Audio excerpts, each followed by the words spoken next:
జూబ్లీహిల్స్ లో బైపోల్ ఎన్నికలు జరుగుతున్నాయి. ఉదయం నుంచి చురుగ్గా పాల్గొంటున్నటువంటి వృద్ధులు, వికలాంగులు, యువత కూడా పాల్గొనాలని మేము కోరుకుంటున్నాం. కొత్త ఓటర్లు కూడా నమోదు కావాలనుకుంటున్నాం. చాలా మంది పెద్ద వయసు వాళ్ళు బూతుకొచ్చి తమ హక్కుని వినియోగించుకుంటున్నారు. కొత్త ఓటర్లైనా సరే, యువత అయినా సరే, ఎక్కడ ఇళ్లల్లో ఉన్న వాళ్ళు ఓటు హక్కును వినియోగించుకోవాలని కోరుకుంటున్నాను. మన హక్కుని మనం ఎట్టి పరిస్థితుల్లో వినియోగించుకోవాలి. ఈరోజు హాలిడే కాదు, నియోజకవర్గంలో ఎన్నికలు జరుగుతున్నాయి. దాన్ని సద్వినియోగం చేసుకోవాలని కోరుతున్నాను. ఇదే సందర్భంగా ఇందాక ఒక ఫేక్ న్యూస్ వైరల్ చేస్తున్నటువంటి బీఆర్ఎస్ వాళ్ళు వెలుగు అనే పేపర్లో అది ఏం పేపరో ఏందో మనకు తెలియదు కానీ ఇలాంటి తప్పుడు ప్రచారాలు చేస్తూ నవీన్ యాదవ్ అనే ఒక ప్రచారం చేస్తున్నటువంటి దుర్మార్గులకి కనీసం కడుపుకు అన్నం తింటున్నారా? పక్క రూమ్ లో ఆసుపత్రి పక్కనే ఓ రూమ్ తీసుకున్నాడంటే నవీన్, ఆయన చనిపోయేంత వరకు పక్క రూమ్ లోనే ఉన్నాడంటే ఇది ఎవరిదో ఫోటో పక్కలో ఉన్నటువంటి ఒక వ్యక్తిది. చూడండి, నవీన్ యాదవ్ కి గాని ఇక్కడ ఉన్నటువంటి ఫోటోలలో ఎవరో ఏమో ఉన్నటువంటి వ్యక్తికి ఏమైనా పోలిక ఉందా?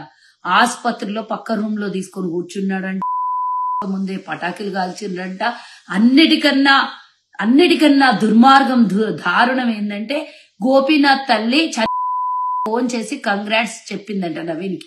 ఏ తల్లి అన్నా నవమాసాలు మోసి కన్న కొడుకు చనిపోతే కంగ్రాట్స్ అని చెప్పి సంతోషకరంగా ఎవరికైనా ఆ సంతోషాన్ని పంచుకుంటారా? బాధపడతారా? దిగమింగుతారా? ఏందా అనేది కనీసం ముచ్చం నీచం మానం మర్యాద ఒంటిలో చీము నెత్తురు ఉంటే ఆలోచించండి.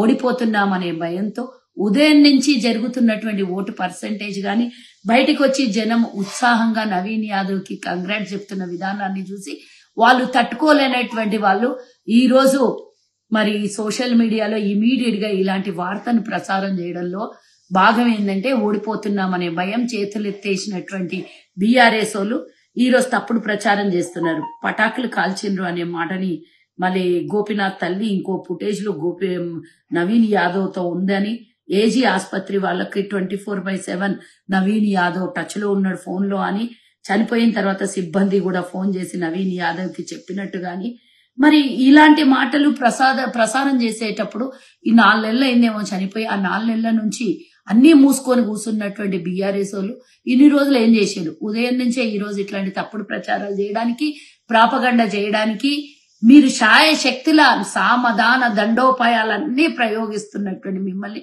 ఇంతకన్నా దారుణం ఒక చనిపోయినటువంటి వ్యక్తి మీద మీరు ఆయన చచ్చిపోతే కేటీఆర్ 3 రోజులు వచ్చేంత వరకు చనిపోయిండు అని అనౌన్స్ చేయకుండా ఆసుపత్రిలో మీరు అలాగే బాడీని పెట్టి 3 రోజుల తర్వాత అనౌన్స్ చేసినటువంటి మీ దరిద్ర జాతకులు మీరు వచ్చి ఈ రోజు కాంగ్రెస్ అభ్యర్థి నవీన్ యాదవ్ మీద, కాంగ్రెస్ ప్రభుత్వం మీద ఏదో చల్లాలనే ప్రయత్నం చేస్తుంటే జనాలు చూస్తూ ఊరుకోరు. ఇంకా కసితో ఓట్లు వెయ్యాలి అని ఇలాంటి నీచులైన ఉన్నటువంటి ఈ పార్టీ బీఆర్ఎస్ పార్టీలో గెలిపిస్తే అక్కడ ఏం జరుగుతుందో ఒక్కసారి నియోజకవర్గం ప్రజలు ఆలోచించారు. 10 ఏళ్లుగా అభివృద్ధి చేయనటువంటి వీళ్ళు ఇప్పుడొచ్చి ఎన్ని కావాలంటే అన్ని అబద్ధాలాడి అభ్యర్థి మీద, అభ్యర్థి కుటుంబం మీద, తల్లిదండ్రి మీద, మర్దళ్ల మీద, తమ్ముడి మీద అన్ని తప్పుడు ప్రచారాలు చేసి ఇష్టం వచ్చినట్ల గత 2 నెలల నుంచి అభ్యర్థి మీద వాడని పదజాలం లేదు, వెయ్యని నిందలు లేదు. ఎన్ని చేసినా భగవంతుడనే వాడున్నాడు. మంచి చేసిన వాడికి మంచే జరుగుతుంది. చెడు ఆలోచన, దుర్మార్గం ఆలోచన ఎంత దారుణానికైనా దిగి గెలవాలి అనేటటువంటి ఒక దుష్ప్రచారాన్ని మొదలుపెట్టినటువంటి దుర్మార్గుల్ని భగవంతుడు తప్పకుండా మిమ్మల్ని శిక్షిస్తాడని నేను అనుకుంటున్నాను.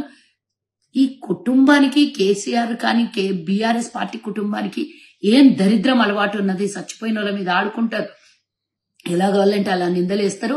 జనాలను నమ్మించే ప్రయత్నం చేశారు. ఈ ఫేక్ న్యూస్ ని జనాలందరూ కూడా గమనించాలి. ఇలాంటి ఫేక్ వార్తల్ని ప్రసారం చేస్తున్నటువంటి ఈ దొంగల్ని తరిమి కొట్టాల్సినటువంటి బాధ్యత ఇప్పుడు కేవలం జూబ్లీహిల్స్ ప్రజలకు మాత్రమే ఉంది, ఓటర్ మహాశయులకు మాత్రమే ఉంది. కాబట్టి గమనించండి, ఇలాంటి ఫేక్ న్యూస్లు ప్రసారం చేస్తున్న వాళ్ళని బూత్ దగ్గర వచ్చి ఎవడన్నా ఏమన్నా ఏకసకాలు చేస్తే వాళ్ళని లాక్దాన్ని పంపియమని కోరుతున్నా.